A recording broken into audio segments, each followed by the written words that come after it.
आप देख रहे हैं एसपीटी न्यूज पर 8 मार्च शनिवार सुबह 6:15 बजे राजस्थान की बड़ी खबरें। अमेरिका में वीजा नीतियों में बदलाव के चलते हजारों भारतीय परिवारों के लिए चिंता बढ़ गई है। अमेरिका राष्ट्रपति डोनाल्ड ट्रंप की नई इमिग्रेशन नीति के कारण H-1B वीजा धारकों के बच्चों के लिए अमेरिका में रहने की चुनौतियां बढ़ गई है। एक अनुमान के मुताबिक अमेरिका में मौजूद 1 लाख से अधिक भारतीय बच्चों को अपने माता पिता के साथ भारत लौटने का खतरा है, क्योंकि वे 21 साल की उम्र पार करने के बाद अपने मौजूदा वीजा पर नहीं रह सकते। 8 मार्च को अंतर्राष्ट्रीय महिला दिवस के मौके पर राजस्थान सरकार ने महिलाओं और बालिकाओं को 2 बड़े तोहफे दिए हैं, जिसमें 8 मार्च को महिलाओं के लिए स्पेशल फ्री फैसिलिटी मिलेगी। इस दिन महिलाओं और बालिकाओं को पर्यटन स्थल पर फ्री एंट्री और राजस्थान रोडवेज की बसों में फ्री यात्रा का लाभ मिलेगा। महिला दिवस पर राजस्थान सरकार ने महिलाओं के लिए रोडवेज की साधारण और एक्सप्रेस बसों में मुफ्त यात्रा की सुविधा दी है। राजस्थान कैबिनेट की आज 8 मार्च को बैठक होगी। इस बैठक की अध्यक्षता राजस्थान के सीएम भजनलाल शर्मा करेंगे। आज यानी 8 मार्च को अंतर्राष्ट्रीय महिला दिवस है। इस बैठक में महिलाओं से जुड़ी बड़ी घोषणाओं पर मुहर लग सकती है। बैठक का एजेंडा तैयार कर लिया गया है। मुख्यमंत्री पिछले 3 दिनों से महिलाओं के अलग अलग समूहों से चर्चा कर फीडबैक भी ले रहे हैं। राजस्थान हाई कोर्ट को जल्द ही 7 नए जज मिलने वाले हैं। सुप्रीम कोर्ट कॉलेजियम ने 7 अधिवक्ताओं को हाई कोर्ट का न्यायाधीश नियुक्त करने की सिफारिश केंद्र सरकार को भेजी है। यदि केंद्र सरकार इस सिफारिश को मंजूरी देती है तो ये सभी वरिष्ठ अधिवक्ता हाई कोर्ट के न्यायाधीश के रूप में नियुक्त होंगे। सुप्रीम कोर्ट कॉलेजियम ने राजस्थान हाई कोर्ट के लिए अधिवक्ता कोटे से 7 नामों की सिफारिश की है। वकील आनंद शर्मा, संदीप तनेजा, सुनील बेनीवाल, मुकेश राजपुरोहित, संदीप शाह और बलजिंदर सिंह संधू के नाम की सिफारिश की गई है। राजस्थान विधानसभा में मंगलवार को शहरी विकास और स्वास्थ्य विभाग की अनुदान मांगों पर चर्चा के दौरान जोरदार बहस देखने को मिली। पूर्व मंत्री शांति धारीवाल ने यूडीएच मंत्री झाबर सिंह खर्रा और पूर्व मंत्री श्री कृष्ण कृपलानी पर जमकर निशाना साधा। शांति धारीवाल ने भजनलाल सरकार की वर्तमान नीतियों और फैसलों पर सवाल उठाए। वहीं श्री चंद्र कृपलानी ने भ्रष्टाचार के आरोप लगाते हुए धारीवाल पर पलटवार किया।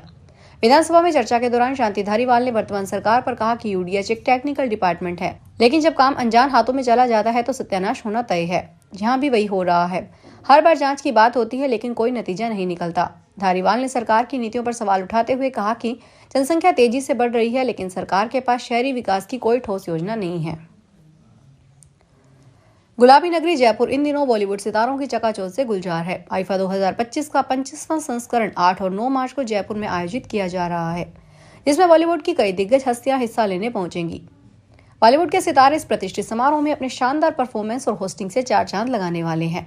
आईफा अवार्ड में हिस्सा लेने के लिए बॉलीवुड की कई जानी मानी हस्तियां जयपुर पहुंच चुकी है। शुक्रवार को शाहिद कपूर, मीका सिंह, नूरा फतेही, निम्रत कौर, श्रेया घोषाल और करिश्मा कपूर जयपुर पहुंचे। वहीं गुरुवार को माधुरी दीक्षित, अपार शक्ति खुराना, विजय वर्मा और अभिषेक बनर्जी भी जयपुर आ चुके हैं। जयपुर में सबसे बड़ी एंट्री सुपरस्टार शाहरुख खान की है, जो 9 मार्च को अपनी खास परफॉर्मेंस देने के लिए 3 दिन तक जयपुर में रुकेंगे।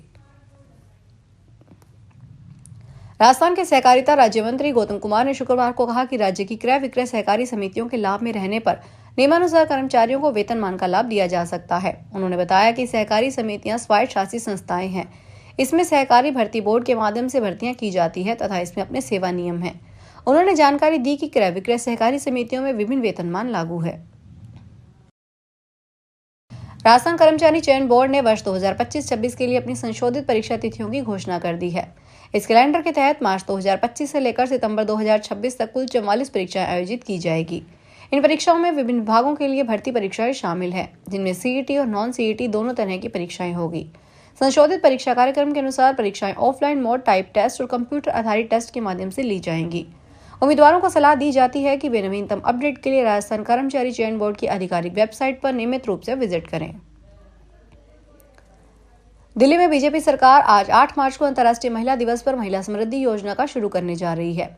इस योजना के तहत पात्र महिलाओं को हर महीने 2500 रुपए दिए जाएंगे। योजना का लाभ उन महिलाओं को मिलेगा जिनकी सालाना आय 3 लाख रुपए से कम है और जो टैक्स नहीं देती। योजना का लाभ 18 से 60 साल तक की महिलाओं को मिलेगा जो सरकारी नौकरी नहीं करती, जिनको अन्य सरकारी वित्तीय सहायता नहीं मिल रही है। राजस्थान पीसीसी चीफ गोविंद सिंह डोटासरा ने कहा, मेरा विधानसभा में क्या रवैया रहना चाहिए यह कोई दूसरा व्यक्ति तय करेगा क्या। लक्ष्मणगढ़ विधानसभा की जनता ने मुझे जिताया और राजस्थान की जनता ने 2016 में मुझे सर्वश्रेष्ठ विधायक का दर्जा दिलाया। नागौर सांसद हनुमान बेनीवाल पर पलटवार करते हुए डोटासरा बोले, खींवसर में नशे की प्रवृत्ति बढ़ रही है। युवा पीढ़ी में नशा खत्म करने के लिए बेनीवाल को प्रयास करना चाहिए। बेनीवाल हमारे इंडिया गठबंधन के साथ ही हैं, इसलिए मैं उन पर किसी प्रकार की बात नहीं करूंगा। प्रधानमंत्री नरेंद्र मोदी ने कहा कि जो राजनीतिक दल पहले महात्मा गांधी के विचार पर चलते थे, उन दलों में अब अर्बन नक्सल बैठ जमा चुके हैं। पीएम मोदी ने एक टेलीविजन चैनल के कार्यक्रम में अपने पहले संबोधन में कहा कि जंगलों में फैला नक्सलवाद अंतिम सांसें गिन रहा है, लेकिन यह अर्बन नक्सल के रूप में शहरी क्षेत्रों में राजनीतिक दलों के भीतर तेजी से पैर पसार रहा है। पीएम मोदी ने कहा, राजनीतिक दलों में आज अर्बन नक्सल पैर जमा चुका है। इसी से समझ सकते हैं कि इनकी जड़ें कितनी गहरी है, इसलिए हमें अर्बन नक्सलियों से सावधान रहना है। प्रधानमंत्री ने कहा कि आज दुनिया यह घोषणा कर रही है कि यह भारत की सदी है। अब पशु भी बिक रहे हैं ऑनलाइन। कपड़े, ग्रोसरी और खिलौने ही नहीं, अब गाय भैंस की खरीदारी भी ऑनलाइन होने लगी है। अब नए मोबाइल ऐप के जरिए लोग पशुओं के खरीद और बेच रहे हैं। गाय, भैंस, बछिया, भैंसा, बैल और श्वान जैसे पशु अब इस ऐप पर आसानी से उपलब्ध हैं। इस ऐप के जरिए मोल भाव का विकल्प भी मिलता है। यहाँ लोग सवाल भी पूछते हैं जिनका विशेषज्ञ जवाब देते हैं। इसके अलावा पशु बेचने वालों को प्रीमियम मेंबर ऑफर और 2 दिन के अंदर पशु बेचने की गारंटी भी दी जा रही है। इसके लिए 3,000 से 3,500 रुपए तक का भुगतान हर माह करना होता है। पशु की पूरी जानकारी जैसे उसकी नस्ल, कीमत और मालिक का मोबाइल नंबर और व्हाट्सएप नंबर साझा किया जाता है, जिससे ग्राहक सीधे संपर्क कर सकते हैं।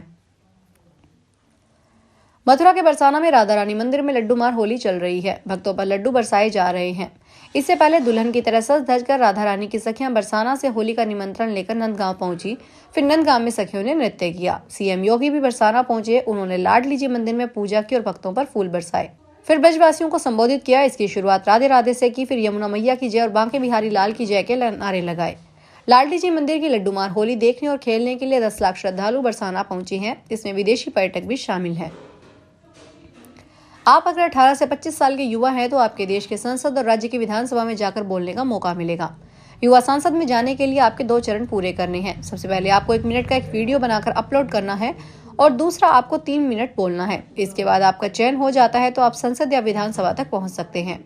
भारत सरकार के युवा कार्यक्रम और खेल मंत्रालय के संयुक्त देखरेख में विकसित भारत युवा संसद 2025 का आयोजन किया जा रहा है। इसके लिए उदयपुर, सलूम्बर और राजसमंद जिले के उदयपुर के मीरा गर्ल्स कॉलेज को नोडल केंद्र बनाया है। पूरे राजस्थान में ऐसे 14 नोडल केंद्र बनाए गए हैं। राजस्थान कर्मचारी चयन बोर्ड ने मार्च 2025 से सितंबर 2026 तक आयोजित होने वाली 44 भर्ती परीक्षाओं का कैलेंडर जारी कर दिया। बोर्ड ने जारी किए संशोधित शेड्यूल में रिजल्ट की संभावित तारीख भी बताई है। यह बोर्ड की वेबसाइट पर शुक्रवार दोपहर में जारी किया गया। बोर्ड के कैलेंडर के अनुसार साल 2025 में मार्च से दिसंबर तक 35 भर्ती परीक्षाएं होगी।